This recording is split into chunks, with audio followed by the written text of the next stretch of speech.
सुफाली market ने my dear friends बता दिया आज कि देखो, अगर आप शॉर्ट टर्म इन्वेस्टर हो, शॉर्ट टर्म इन्वेस्टर बोले तो म्यूचुअल फंड में या शेयर मार्केट में अगर आपने ये सोच के पैसे लगाए हैं या किसी से भी पूछ के लगाए हैं और उन्होंने अगर कह दिया है कि भाई 1-2 साल में आपका पैसा बनेगा, तो सर आप बिल्कुल गलत हो, है ना। ये शेयर मार्केट में म्यूचुअल फंड ने दोनों तरफ बता दिया है। मैं म्यूचुअल फंड ने कुछ कमेंट भी लेना चाहूंगा जहां लोगों की उम्मीदें पूरी तरह टूटती हुई नजर आई और लोगों का कहना था कि संदीप भाई बहुत मुश्किल है, घर वगैरह से मतलब मेरे पास पैसे हैं लेकिन हिम्मत नहीं हो रही है आज कि शेयर मार्केट में म्यूचुअल फंड में निवेश करो। उसके बारे में बात करेंगे, कमेंट मैंने लिया है तो डिस्कस करना बहुत इंपॉर्टेंट है, खासकर उनके लिए जो बिगिनर्स है। फिलहाल आज का दिन ट्रेडर फैमिली के लिए शानदार दिन रहा और एक चीज आपको लर्निंग अगेन देना चाहूंगा। कल हमने सपोर्ट रेजिस्टेंस के बारे में बात किया था, हालांकि मार्केट का गिरावट क्यों गिरावट हुई, बेसिक रीजंस, आपके पोर्टफोलियो वगैरह, और ऐसा कौन सा सेक्टर जो मुझे पर्सनली लगता है कि उसमें पैसा लगाना मतलब जस्ट वेस्ट ऑफ टाइम है। मुझे ऐसा लगता है waste of time and money also. I don't know, आप मुझे अगर आप सहमत होंगे कमेंट सेक्शन में मेंशन करना,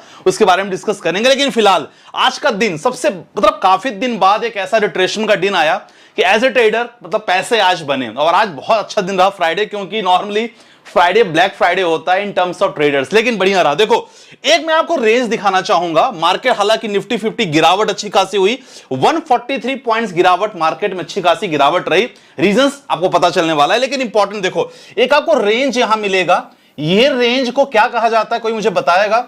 यस, इस रेंज को कहा जाता है कंसोलिडेशन, ठीक है ना। इसको क्या कहा जाता है? कंसोलिडेशन। मतलब एक ऐसा रेंज जहां मार्केट डिसाइड कर रहा है कि भाई इसको ऊपर जाना है कि नीचे जाना है। मतलब एज ए ट्रेडर आपको कॉल लेना है कि पुट लेना है, but you have to wait this moment.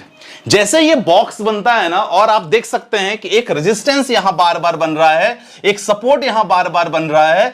मतलब देख सकते हो ये मूवमेंट, आप देख सकते हो ये मूवमेंट, मैंने कल बताया था जब भी ऐसा मूवमेंट होता है तो हमेशा मार्केट डिसाइड करने की कोशिश करता है कि क्या करना है। देखो, जैसे मूवमेंट आया, मूवमेंट के बाद आप देख सकते हैं कि डाउन साइड दो रेड कैंडल्स बनी, रेड कैंडल बनी। अगर हम चार्ट का लेते हैं 15-15 मिनट के टाइम फ्रेम पे, दो रेड बिग बार जिसको कहते हैं, मतलब हालांकि ये बुलिश तो नहीं है, बेरिश ही है, लेकिन बिग बार बोले जाएंगे और फुल कैंडल बनी है।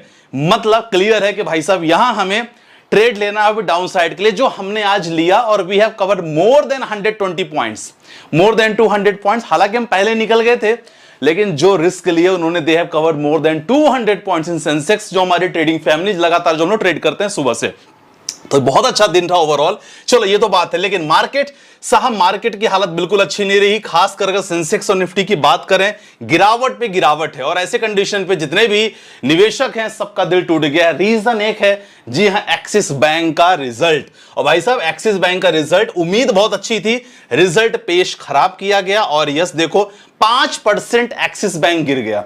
मैं आपको दो चीज बताया हूं कि देखो, दो सेक्टर बहुत इंपॉर्टेंट है, खासकर आईटी सेक्टर और बैंकिंग सेक्टर। निफ्टी 50 का बहुत बड़ा हिस्सा है, मतलब कह सकते हो ना कि शरीर में एक प्रकार से हृदय है ये, है ना। और हृदय में अगर कोई प्रॉब्लम होती है तो सर पूरा इंपैक्ट पड़ता है बॉडी को, है ना। तो सेम ये चीज रही एक्सिस बैंक का। हालांकि हमें उम्मीद अभी आईसीआईसीआई बैंक से उम्मीद है, हमें उम्मीद देखा जाए तो अभी रिलायंस से है, हमें उम्मीद अभी बहुत सारी ऐसी कंपनियां आने वाली हैं जिससे हमें अच्छी उम्मीद लग रही। लेकिन ये जो रिजल्ट आया ना बैंकिंग सेक्टर का, ये मार्केट को हिला दिया और यही बहुत बड़ा रीजन था मार्केट में गिरावट का। Number 1 reason. Number 2 reason was FIIs की बिकवाली लगातार जारी है एंड वो थमने का नाम नहीं ले रही है। अगर एफआईआईज लगातार बिकवाली करेंगे माय डियर फ्रेंड, यहां मुश्किल होगा मार्केट को बचाना।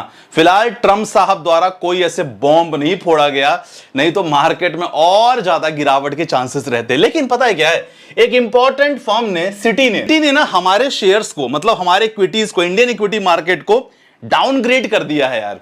अब देखो, बहुत सारे अलग अलग फर्म जितने भी होते हैं, ब्रोकरेज हाउसेस होते हैं, हमेशा अपने वो एक प्रेडिक्शन पेश किया करते हैं मार्केट को देखते हुए। सिटी ने क्या कहा है? कहा है कि भाई भारतीय इक्विटी मार्केट ना बहुत ज्यादा ओवरवेटेड है और इनको न्यूट्रल होने का समय आ गया। इनफैक्ट इंडियन मार्केट को उन्होंने कहा है कि न्यूट्रल होने का समय आ गया है। और उन्होंने क्या कहा कि उभरते बाजार की श्रेणी में चाइनीज मार्केट और कोरियन मार्केट है, उनको उसने ओवरवेट श्रेणी में अपग्रेड किया है, ठीक है ना। उन्होंने कहा है कि देखो जो चाइनीज मार्केट है, कोरियन मार्केट है, they are underweighted, they are under, मतलब उनका जो प्रेडिक्शन है मार्केट को लेके, लोग इसको अभी आंकलन कम कर रहे हैं। इनफैक्ट अभी ज्यादा पॉसिबिलिटी, ज्यादा प्रेडिक्शन किसकी ओर है, ज्यादा से ज्यादा अगर आपको निवेश करना है तो you can go with the China market और कोरियन मार्केट। ये सिटी की तरफ से एक मतलब स्टेटमेंट आ गया, और ऐसे स्टेटमेंट बाजार को इंपैक्ट करते हैं। लेकिन मैं आपको बताऊं, ओवरऑल रिजल्ट अगर खराब रहते हैं ना आपकी खुद की कंपनी, और बड़े बड़े अगर दिग्गज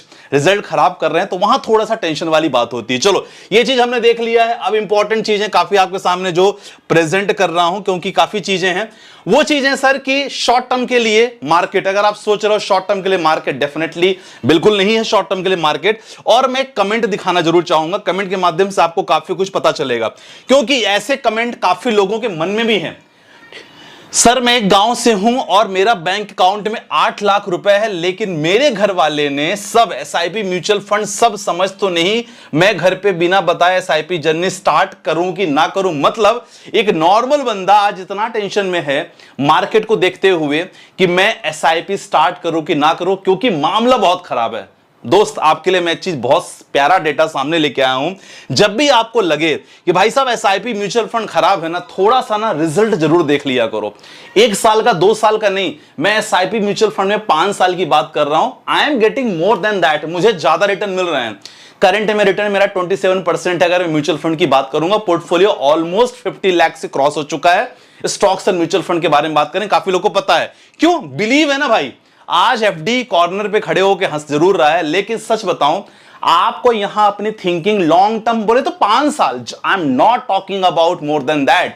5 साल देखो, मोतीलाल ओसवाल का मिड कैप ने 5 साल में 37% का रिटर्न दिया है, ठीक है ना। Motilal large and mid cap ने 31% का रिटर्न दिया है। बताओ मुझे एफडीआरडी जिसने आपको 30% का रिटर्न दिया है, 10% से भी ज्यादा रिटर्न नहीं दिए हैं।